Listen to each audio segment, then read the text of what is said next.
Today I am going to solve both 2x2 and 3x3 one-handed. Stay till the end to see if I solved it or not. So let's begin.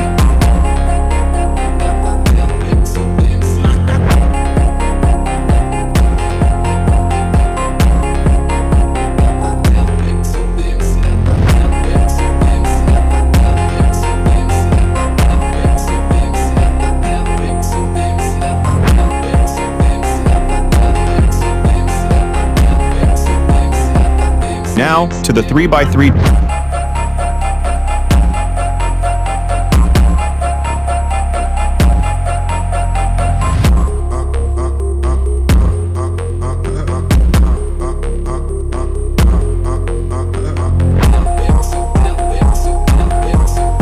Finally solved after doing 1,000 PLLs.